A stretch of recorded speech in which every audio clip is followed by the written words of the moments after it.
Halo, di sini kami akan menjelaskan tentang web service dengan penerapan REST API di dalamnya. Di sini sebelum saya mulai, saya ingin memperkenalkan anggota dari kelompok kami terlebih dahulu. Saya Rian Nathaniel dengan NRP 187-2019, lalu ada Aldrich Sanko 18/7/2058, dan rekan saya yang terakhir Stephen Peter dengan NRP 187-2047. Nah, di sini saya akan menjelaskan terlebih dahulu terhadap REST API yang akan kami terapkan kepada web service nantinya. Di sini dapat dilihat dalam package config kami telah membuat sebuah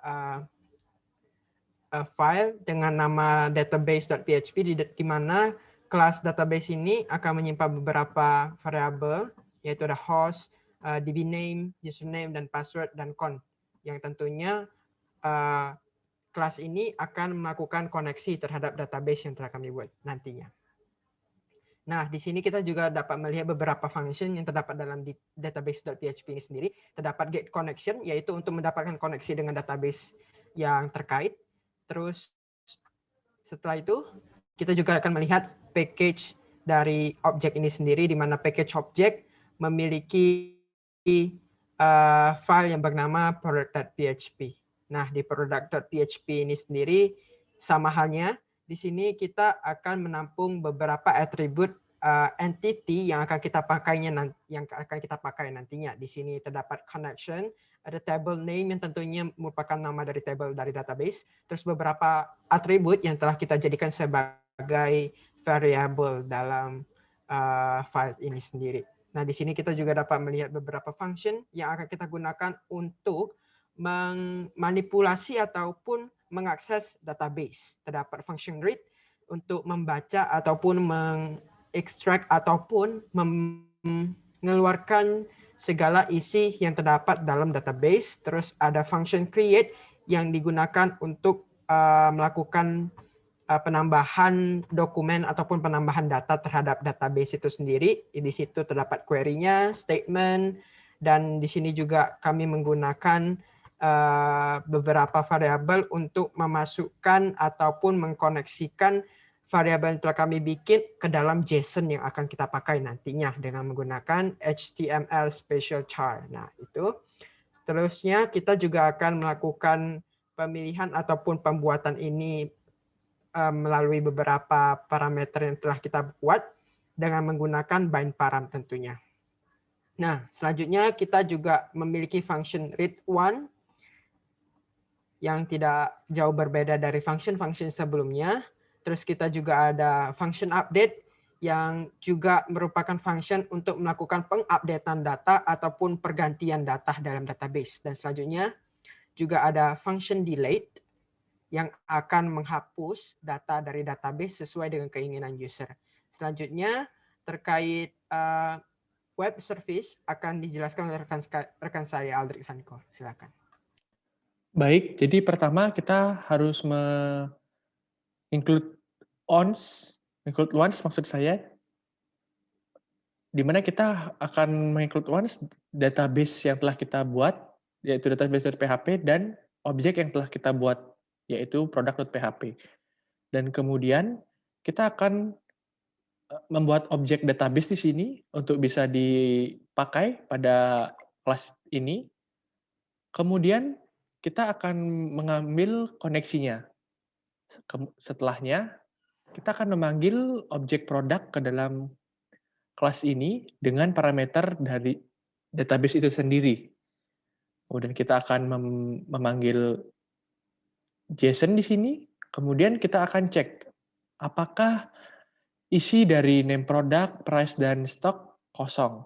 Jika tidak, maka kita akan mengisi apa yang ada di data kita yang kita isi ke dalam objek produk, di mana objek produk ini akan menjadi perantara dari web yang kita buat ke database. Kemudian di sini kita panggil function create. Jika berhasil meng-create, maka kita akan menampilkan pesan product was created. Dan jika gagal, kita akan menampilkan pesan enable to create product. Kita langsung coba saja. Jadi kita ingin meng-create. Yang pertama, kita siapkan dulu name produknya.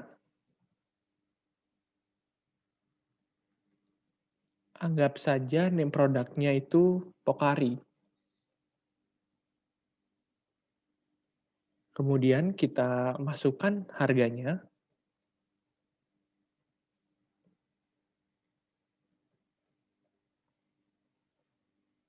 Dan kita masukkan juga stoknya.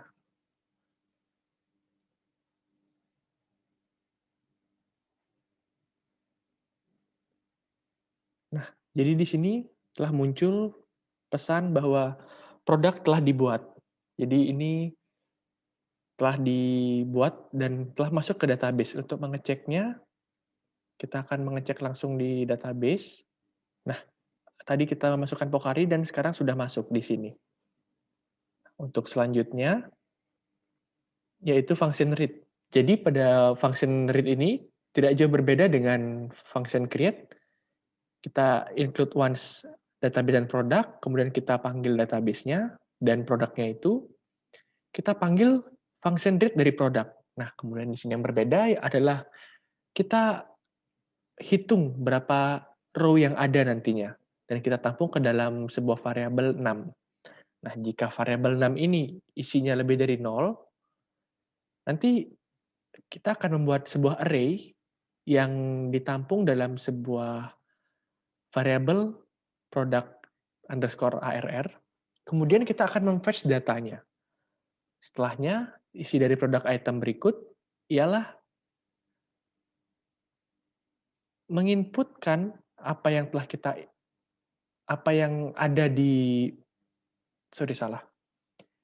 Kemudian untuk produk itemnya ini kita akan menampung sebuah array yang akan berisi data-data yang nantinya akan dimunculkan.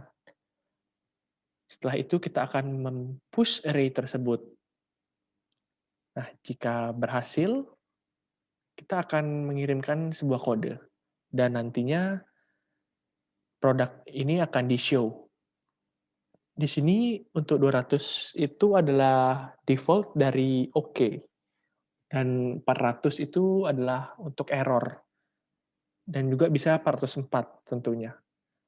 Nah, jika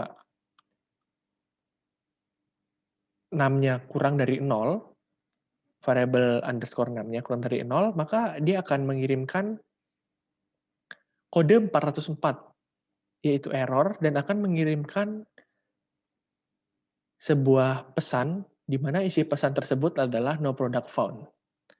Baik, kita langsung coba saja ke dalam Postman, di mana Postman ini merupakan tools yang kita gunakan. Jadi kita langsung read. Nah, maka di sini akan muncul data-data yang ada dalam database yang telah kita gunakan. Baik, untuk selanjutnya akan dijelaskan oleh teman saya, Stephen Peter.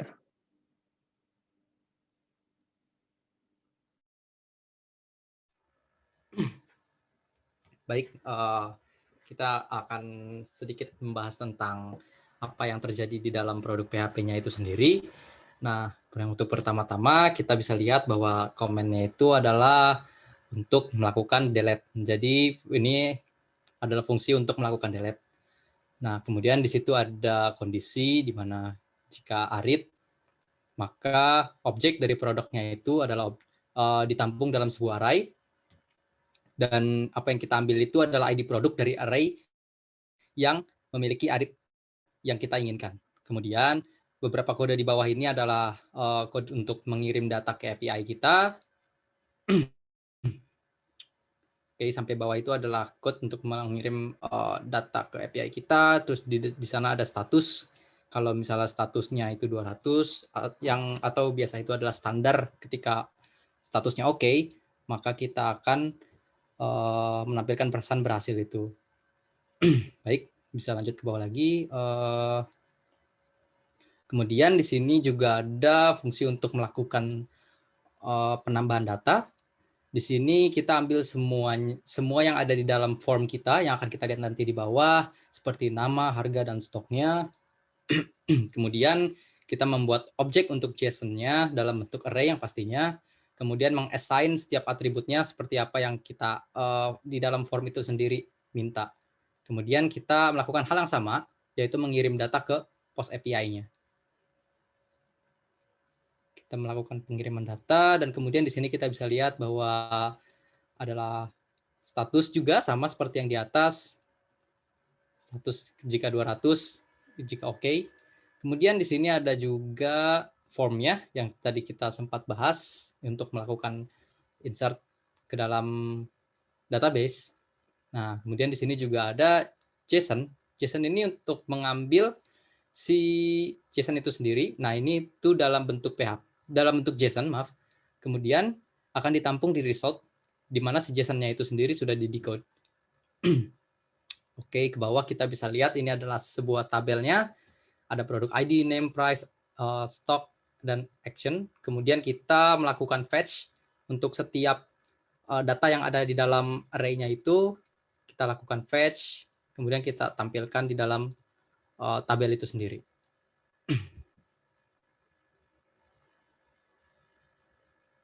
Kemudian kita akan membahas juga tentang product update. Product update itu sebenarnya mirip-mirip seperti yang sebelumnya, cuma kita mengambil sebuah parameter yaitu arid-nya. Kemudian variabel JSON akan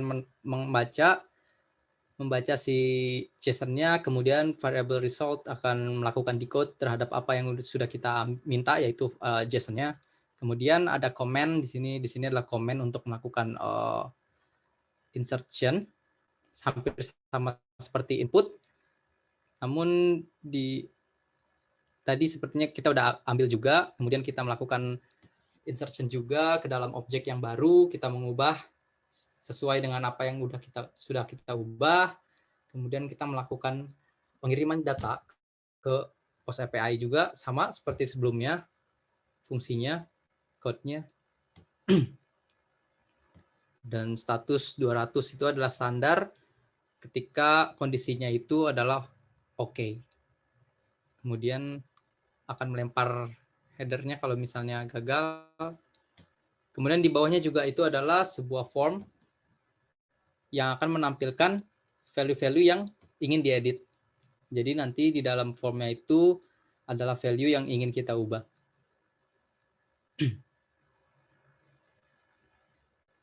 Baik, demikian penjelasan di dalam produk dan produk update, dan sekarang kita akan melakukan percobaan di dalam websitenya itu sendiri. Nah, di sini kita akan memasukkan data baru. Kita memasukkan data baru, name-nya itu Fanta, price-nya 5.000.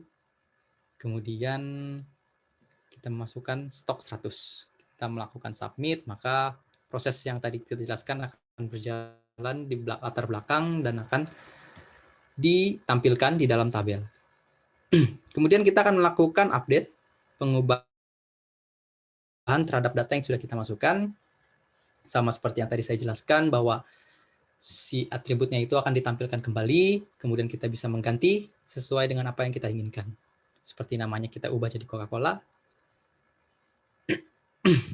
Kemudian price-nya juga kita ubah menjadi 4.000, dan stoknya juga bisa kita ubah jadi 10. Kita tekan submit, maka data yang sudah kita update tadi akan berubah menjadi Coca-Cola 4.000 dan 10. Kemudian kita akan melakukan delete, menghapus data yang sudah ada,